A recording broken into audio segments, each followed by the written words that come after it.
Welcome to part 2 on this Radio Shack radio. Make sure you check my playlist out. You'll find the series for this radio, as well as all my projects and my radio collection. Next thing we're going to do is test these batteries out on voltmeter and see what they do. I'm going to go ahead and point the camera at the voltmeter. That way you could visualize, well, not visualize it, but you could see it better. I guess visualize. And you could just, in your mind's eye, imagine me taking the probes and touching one end and the other end, and you'll get to see the hard laborious work pop up on the screen there.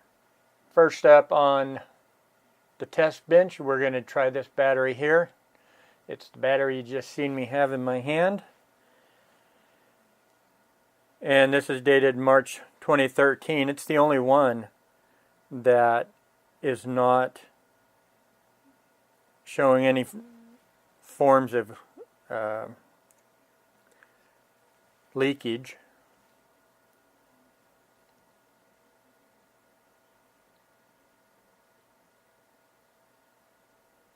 And as you see, 1.5 volts.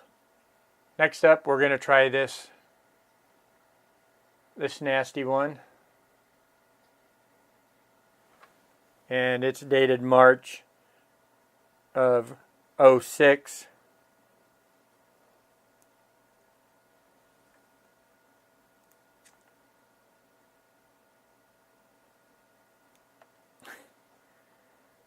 And you just saw what it read there.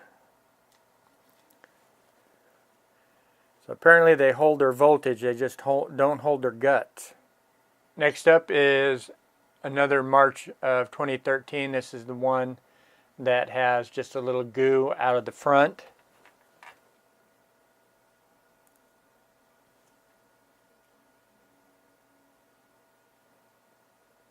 And again, 1.5 volts.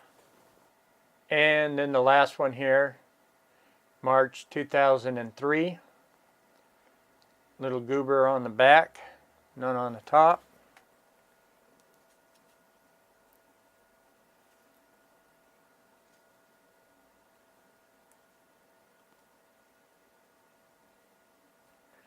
And still respectable voltage. Very interesting. I'm reshooting this clip because I forgot to hit the record button on the video camera, but I did on the audio recorder, so that's not going to do very well. So let's try this again, shall we? What I wanted to show you, because I don't think I did in the last clip, in part 1, was the inside of the battery door, as well as the battery bay.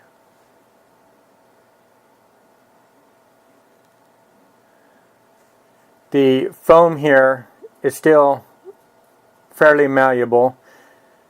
I would not feel comfortable running my finger across it. I feel that it would probably disintegrate.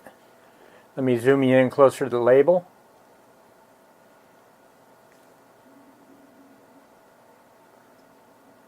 And here's the inside of the battery bay. This is the stickers that are in there. Part 1, you might have just seen it in passing, but here's a static image of it.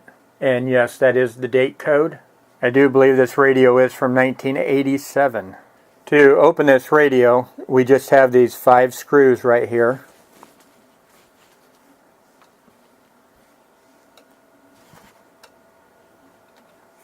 And so I'll go ahead and open the radio up off camera. I'll bring you back and I'll show you the guts. Finally have it open. Pulled those 5 screws out and I still couldn't get it to budge. Turns out you need to remove the knobs. These 3 knobs. This one will stay intact. This is the AFC control. But I went ahead and took it off once I opened up the radio anyway.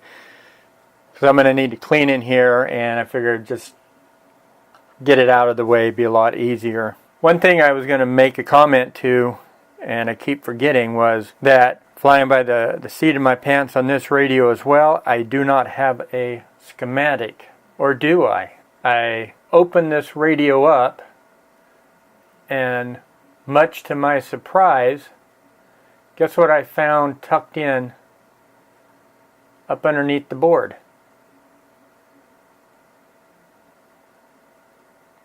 That's right, a schematic.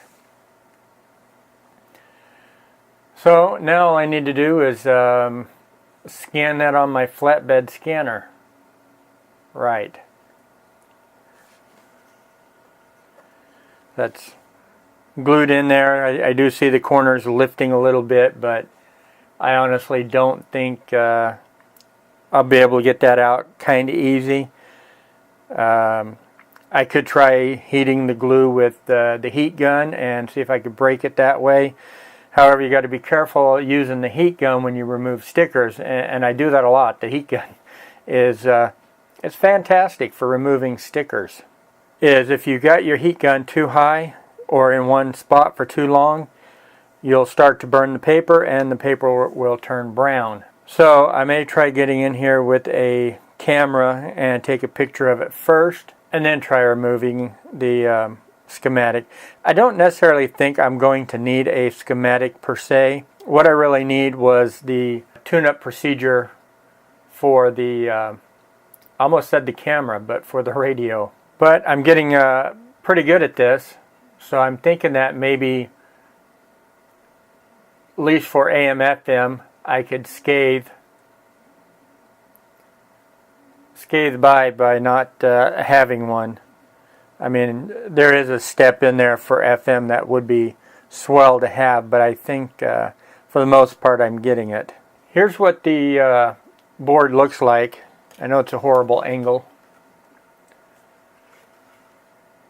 but you can see pretty simple, pretty easy. The battery juice I did not escape from. I have all kind of leakage down here. All that brown is leakage. We got leakage over here on the speaker.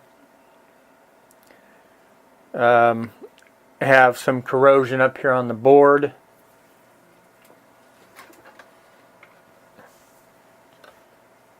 Let me bump you in over here.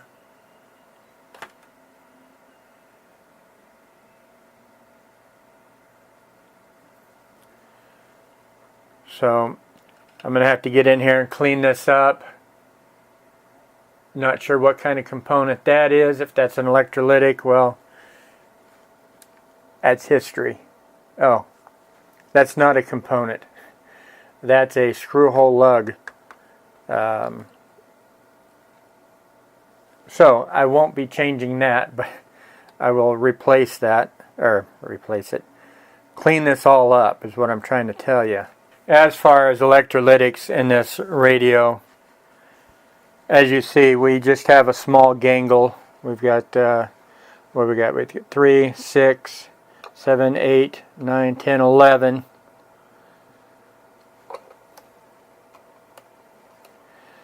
So as long as I could change those, I'll go ahead and change them out. I don't see any obvious signs, leakage or anything like that, but you know me, I like to change them out if I can. May or may not make a bit of difference, but my philosophy is I'm in here, I might as well do it now. That way I don't have to do it later. Here's the speaker. It's rated at 4 ohms, 1.6 watt. It's made by Queen Well. I find it interesting that there's a space in between Queen and Well, but they got Well lowercase, so not Queen's Well or Queen Well, one word.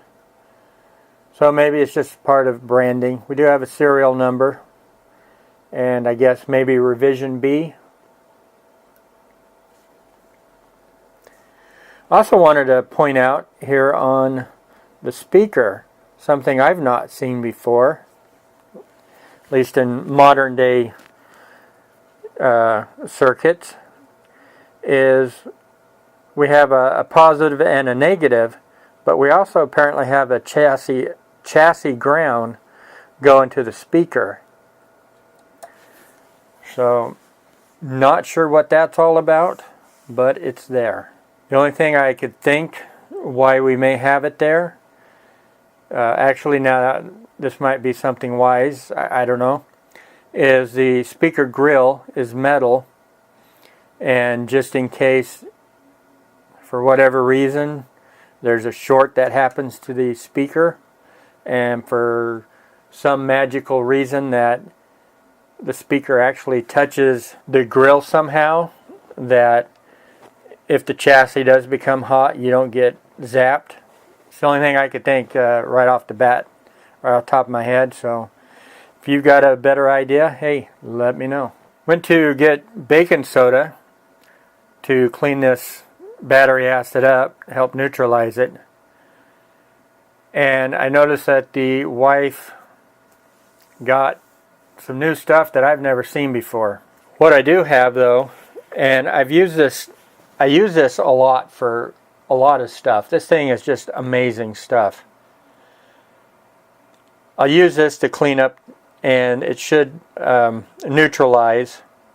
I think I've used this one time on dirty battery contacts. I can't remember, but it's some pretty good stuff, and I think that it'll do just fine. So I got my little cup, and I'll put it in there and hit it with a brush.